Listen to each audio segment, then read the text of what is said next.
नमस्कार दोस्तों, मैं आपका नर्सिंग ड्रीम्स में स्वागत करती हूँ। आज का हमारा डेली टारगेट 10 का मोटिवेशनल सेंटेंस है, बी मिसरेबल और motivate yourself, whatever has to be done it always your choice. हम जो कुछ भी है हमारी हम अभी हैप्पी है, अनहैप्पी है या फिर दुखी है या फिर प्रेरित है, वो जो कुछ भी है वो हमारी खुद की पसंद से ही हम है। ठीक है, तो हमारा आज का क्लास शुरू करते हैं। हमारा आज का क्लास का फर्स्ट क्वेश्चन है, question number first, operation nephrostomy means. Nephrostomy का मतलब क्या है? ऑप्शन ए है insertion of tube in the kidney, B partial और total removal of kidney, C elastic repair of kidney, D none of this. तो इसका सही आंसर क्या होगा? इसका सही आंसर है option A, insertion of tube in the kidney making artificial opening.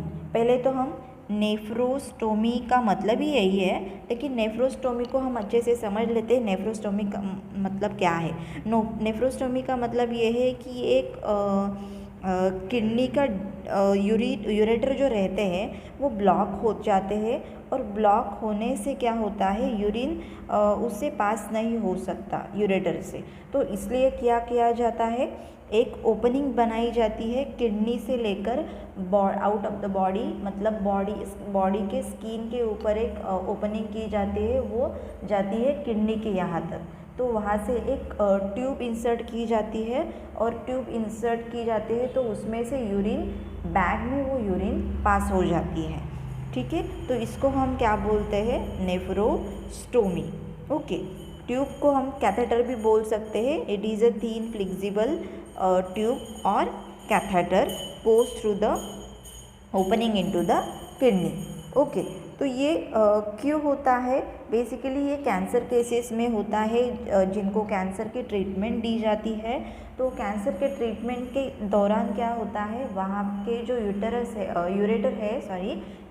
है वो डैमेज हो जाते हैं, ब्लॉक हो जाते हैं, तो इसके वजह से नेफ्रोस्टोमी करनी पड़ती है। ओके, तो नेक्स्ट क्वेश्चन हमारा क्या है देखते हैं। नेक्स्ट क्वेश्चन है second, serum alpha fetoprotein is decreased in. Serum alpha fetoprotein किस में कम हो जाता है? ऑप्शन ए है इंट्रायूटेराइन डेथ, बी है डाउन सिंड्रोम, सी है स्पाइना बाइफिडा, और डी है एक्सोम्पेलस। ये जो है, पहले तो इसका हम आंसर देखते हैं, सही आंसर क्या है। इसका सही आंसर है, करेक्ट आंसर है option b, it is down syndrome. Serum alpha fetoprotein decrease होने से क्या हमें इंडिकेट होता है? डाउन सिंड्रोम है, ये एक इंडिकेशन हमें मिलता है। ओके, तो पहले तो हम जानते हैं ये जो सीरम अल्फा फीटोप्रोटीन है ये क्या है, ये बॉडी में क्या काम करता है। ये तो एक्चुअली फीटस की कंडीशन है, यहाँ पर इसको हम AFP लेवल मेजर करना भी बोलते हैं।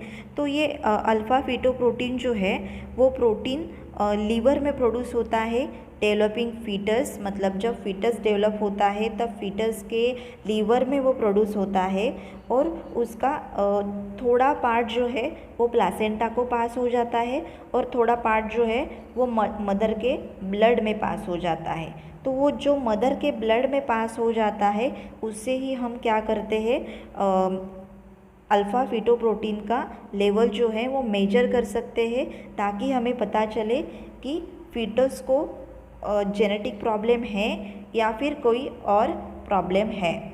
तो अगर अल्फ़ा फीटोप्रोटीन की लेवल जो है वो डिक्रीज़ होती है तो इसका मतलब है उसको जेनेटिकली कोई प्रॉब्लम्स है। जैसे कि यहाँ पर दिया है, डिक्रीज़ होने से क्या हुआ है? Down syndrome. तो डाउन सिंड्रोम जैसे उसको डिसीज़ है, ये एक हमें उसका इंडिकेशन मिलता है, राइट। तो दूसरा भी है, मैं इसमें आपको बताती हूँ। अगर अल्फ़ा फीटोप्रोटीन लेवल जो है वो अगर बढ़ जाता है, अगर इंक्रीज़ हो जाता है, मानो वो इंक्रीज़ होता है, तो इंक्रीज़ होने की वजह से क्या होता है, हमें दूसरा एक इंडिकेशन मिलता है, जैसे कि न्यूरल ट्यूब डिफेक्ट हो सकता है। न्यूरल ट्यूब डिफेक्ट हो सकता है वो फीटस में, सच एज उसको स्पाइना बाइफिडा ठीक है, तो ऐसे ही वो डिसीज़ उसको हो सकता है।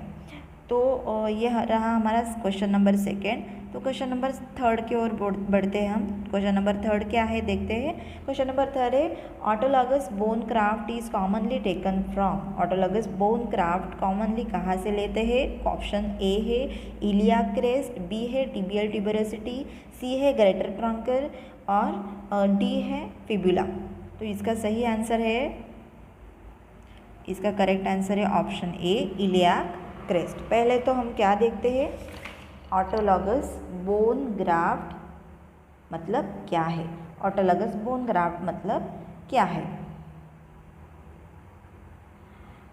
तो ये जो ऑटोलॉगस बोन ग्राफ्ट है इसको हम क्या बोलते हैं, it is a harvesting method. Okay, तो ये पेशेंट के बॉडी से ही ये क्राफ्ट लिया जाता है और वो भी इलियाक क्रेस्ट से ही लिया जाता है और वो क्राफ्टिंग कर देते हैं। ठीक है, ऑटोलॉगस का मीनिंग यही है, पेशेंट के खुद के बॉडी से ही वो ग्राफ्ट जो है वो लिया जाता है। ठीक है, तो हमारा ये क्वेश्चन थर्ड था। क्वेश्चन फोर देखते हैं हम क्या है। क्वेश्चन फोर है Bell's palsy is disorder of. Option A है 7 क्रैनियल नर्व, बी है 8 क्रैनियल नर्व, सी है 10 क्रैनियल नर्व और डी है नन ऑफ दिस। तो इसका सही आंसर क्या होगा, इसका सही आंसर है option A, it is 7 cranial nerve, right. तो पहले तो हम समझ लेते हैं बेल्स पाल्सी का मतलब क्या है। बेल्स पाल्सी का मतलब है it is a facial muscle weakness और पैरालिसिस भी हम उसको बोल सकते हैं। It resulting from damage facial nerve. ये जो फेशियल नर्व रहती है हमारी, वो डैमेज होने की वजह से बेल्स पाल्सी मतलब पैरालिसिस, फेशियल पैरालिसिस ये डिसीज़ फॉर्म होता है। वो कौन सी नर्व है, वो 7th क्रैनियल नर्व है, उसके वजह से वो डैमेज होने से ये डिसीज़ फॉर्म होता है। ओके, तो ये हमारा क्वेश्चन फोर था। क्वेश्चन नंबर 5 देखते हैं हम। Question number 5, which of the following condition should be given most priority in case of future. Option A है ओपन फ्रैक्चर, बी है डिसलोकेशन, सी है वैस्कुलर इंजरी और डी है मालन्यूएटेड फ्रैक्चर। तो इसका सही आंसर क्या होगा, इसका सही आंसर है ऑप्शन सी वैस्कुलर इंजरी। अगर वैस्कुलर इंजरी है तो हम प्रायोरिटी उसको फर्स्ट देंगे। तो नेक्स्ट ऑप्शन है, नेक्स्ट क्वेश्चन हमारा है 6, commonest cause of the wrist drop is. Wrist drop का कॉमनेस्ट कॉज क्या है। तो इसका सही आंसर क्या, ऑप्शन क्या है, IM injection a, b fracture of humerus, c dislocation of elbow और डी है डिसलोकेशन ऑफ शोल्डर। तो इसका सही आंसर क्या होगा, करेक्ट आंसर है option b fracture of humerus.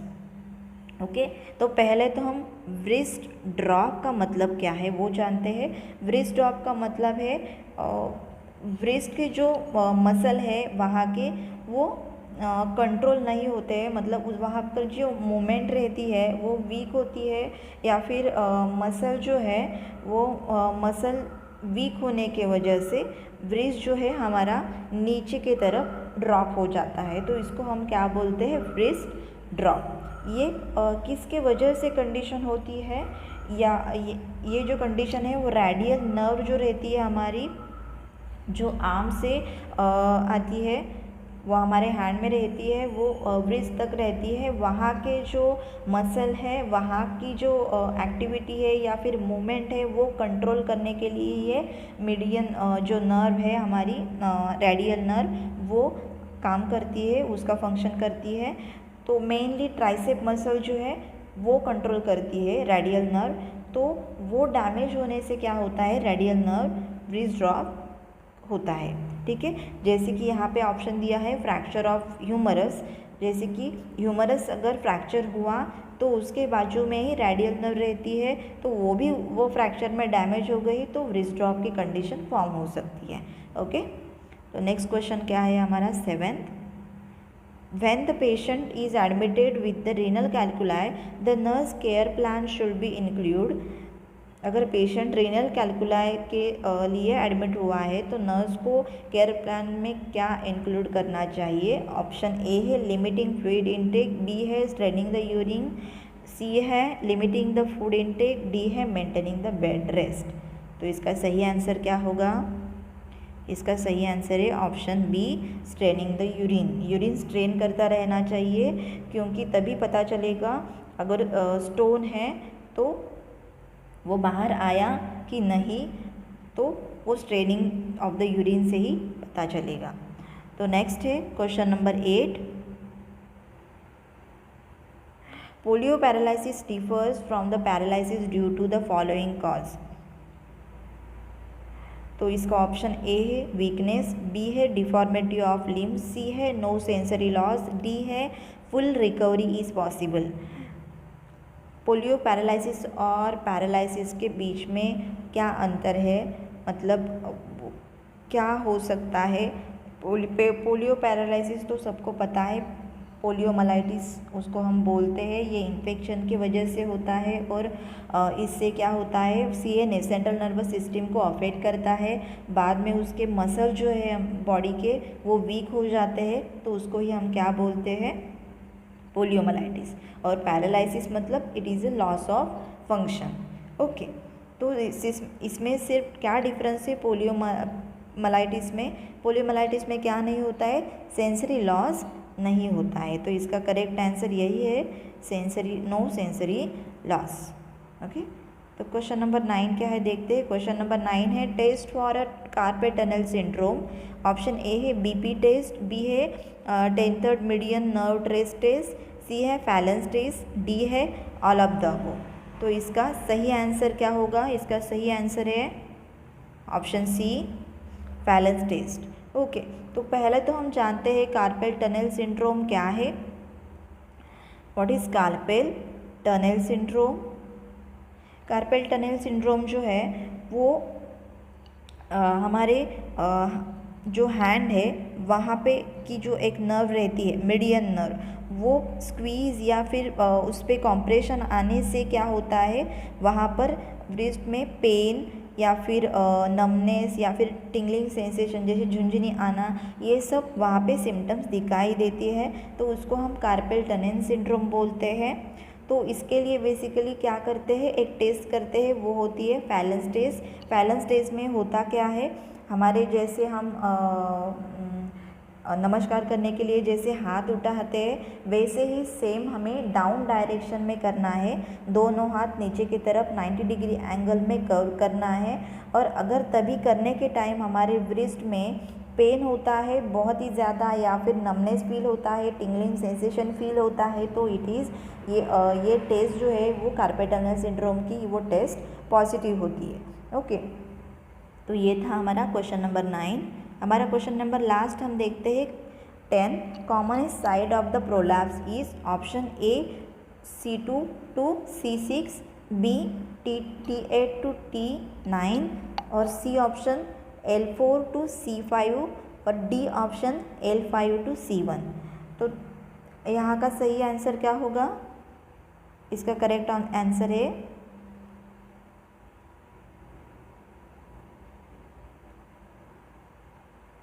Correct answer है ऑप्शन ए। एक्चुअली ये जो क्वेश्चन है क्वेश्चन नंबर 10, वो क्वेश्चन नंबर 10 में एक्चुअली ऑप्शन ए में ये जो नंबर है C5 है, ये 2 जो यहाँ पे है ना वो C5 है, एक्चुअली C5 to C6 है राइट आंसर। ठीक है, तो सर्वाइकल जो रहते हैं वो C5 से C6 तक लेके वहाँ तक प्रोलैप्स होने की साइड जो है वो कॉमनेस्ट मानी जाती है। बाकी जो है थोरैसिक और लंबार वो मिडल कॉमनेस्ट साइड है। ठीक है, तो हमारा आज का ये क्लास ख़त्म होता है। थैंक यू दोस्तों, यहाँ तक हमारे साथ बने रहने के लिए। हमारे चैनल को सब्सक्राइब ज़रूर कीजिए ताकि ऐसे वीडियोस हमारे आते रहे। अगर हमारे और वीडियो पसंद आया तो लाइक ज़रूर कीजिए और शेयर ज़रूर कीजिए। अगर ये हमारे आज का क्लास 5 था, इसको व्यूज़ अगर नहीं मिल रहे तो हम क्या करेंगे, इसको ड्रॉप डाउन कर देंगे, मतलब रुका देंगे। बाद में हम अगर इसको रिक्वेस्ट आती है तो हम इसको फिर से स्टार्ट करेंगे। लेकिन हमारे बाकी के जो क्लासेस है, सब्जेक्ट लेक्चर्स है, इम्पोर्टेंट टॉपिक है, वो जो क्लासेस है वो तो चालू रहेंगे। लेकिन ये जो हमने सीरीज़ स्टार्ट की थी वो हमारी यहाँ पर क्लास 5 पे ख़त्म होती है। अगर आपको ये सीरीज़ फिर से चालू मतलब रहनी चाहिए तो आप हमें वो कमेंट बॉक्स में कमेंट कर बोल सकते हैं। Thank you so much.